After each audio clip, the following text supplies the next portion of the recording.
Help me reach 1,000 subscribers. Please, like the video and share your thoughts. In the comments, your feedback helps. Make the content better. I realized something was wrong the moment her phone went straight to voicemail. It wasn't the first time Mia had gone quiet during a night out, but tonight carried a weight I couldn't ignore. Maybe it was the way she left the house. Distant, distracted, dressed far more elegantly than usual for what she called a small get-together at a colleague's apartment. Or maybe it was the tight knot coiling in my stomach, growing with every unanswered call. By the fifth attempt, I grabbed my keys. Her car tracker had her parked in the same spot for almost an hour.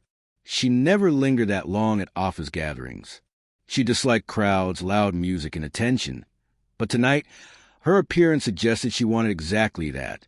The drive was a haze of headlights, cold wind, and the constant echo of my own worry. I told myself I wasn't going there to confront her. I told myself I only wanted to make sure she got to her car safely. I told myself I trusted her, but the word felt heavy now, like it didn't belong to me anymore.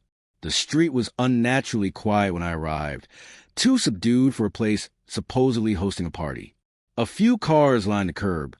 Faint music drifted from an open window, but the energy felt off, soft, scattered, almost weary.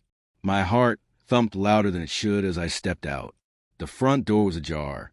Laughter floated out, tipsy and fading. Guests lounged on sofas, some half asleep, some chatting lazily. Mia was nowhere in sight. I spotted Olivia first. "Hey," I said, keeping my voice steady. "Have you seen Mia?" She blinked at me, momentarily confused, then recognition softened her features. "Oh, hey, Daniel. I thought she left already. She went upstairs with someone about 20 minutes ago." Her words barely registered before my feet moved. The stairs groaned under my weight, each step heavier than the last. I didn't want to imagine what I might find, but my mind was already racing ahead. The hallway stretched before me. 3 doors, 2 open, 1 closed. My hand trembled as I reached for it. I didn't knock. I pushed and froze. Mia stood inside, back turned, hair tousled, her dress slipping off one shoulder. A man faced her, impossibly close, their faces inches apart. Her hands rested on his chest. His breath brushed her lips. They turned at the sound of the door, and the look on her face stopped me cold. It wasn't the expression of someone caught in a mistake. It was the calm of someone who had already decided. "Daniel," she whispered, taking a step back as though distance could soften the blow. "What's happening?" I managed to choke out. The man, a colleague I vaguely recognized from a dinner, stepped aside awkwardly, muttered an apology, and disappeared. But Mia didn't move. Her eyes were wet, not panicked, but exhausted. "Say something," I forced out. "Please." She closed her eyes, inhaled slowly, and the truth settled over the room long before she spoke. "I don't love you the way I used to, Daniel." The words cut deeper than I could have imagined. She continued, but I barely registered the first part. "I didn't plan this," she admitted, voice trembling. "I swear I didn't. But things have felt wrong for months. I tried to fix it.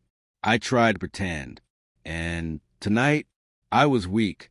Weak." My voice cracked. "You were going to kiss him." Her silence confirmed it. "How long?" I demanded, needing honesty. 1 month, she whispered. 1 month. I echoed, the words sticking my throat. A month of lies. A month of pretending. A month of me waiting for a conversation that never came. "I'm sorry," she murmured, her voice fragile, hollow. "I didn't mean for it to get this far." "Get this far?" "Mia, this is far." I snapped. She buried her face in her hands, shoulders trembling. I couldn't move toward her. I couldn't comfort her. "Not now. You should go," she said softly. "You want me to leave you here?" I asked, bitterness spilling through. "No," she whispered. "I just can't talk right now. I'm not ready to explain. Not ready to face what I did. Not ready to look at you." I left before my own emotions overtook me. The drive home was silent, but my mind screamed. Every memory, every subtle change in her behavior, every sign I ignored replayed in brutal clarity. I walked into a dark house, Our photos smiled down at me from the hallway, reminders of days that now felt like illusions. I sat on the couch, still in my coat, staring at the floor as hours slipped past. I couldn't stop reliving the moment. The way she touched him, the calm certainty in her eyes, the truth spoken so quietly it seemed rehearsed. When the front door finally opened, dawn was creeping to the curtains. Mia stepped inside, hesitant, fragile. Her eyes were red, swollen from crying. "Can we talk?" she whispered. "I don't know," I admitted. She sat across from me, hands shaking in her lap. "I ended it," she said. "With him." I didn't respond. Words felt meaningless. "Don't minimize it." I cut in sharply. She nodded, dabbing at her eyes. "I hurt you. I know that. I can't undo it, but I want to fix this, Daniel. I want to try." I looked at her, really looked, and for the first time saw a stranger wearing the face of the woman I married. "How long were you planning to pretend?" I asked. "Another month, another year." "Until you found out the hard way," she admitted, lips trembling. "I didn't want to hurt you, but you did." Silence stretched, heavy and suffocating. "Do you still love me?" she finally whispered.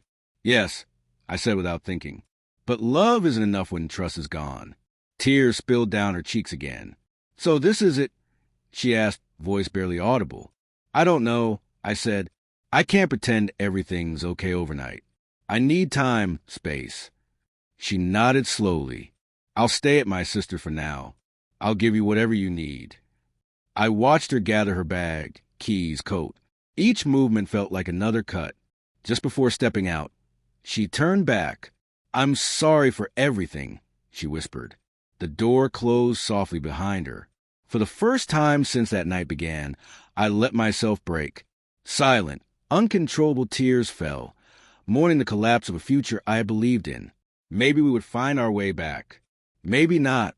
But one thing was certain. I would never forget the moment I saw the side of her I had never known existed. The side that left me frozen.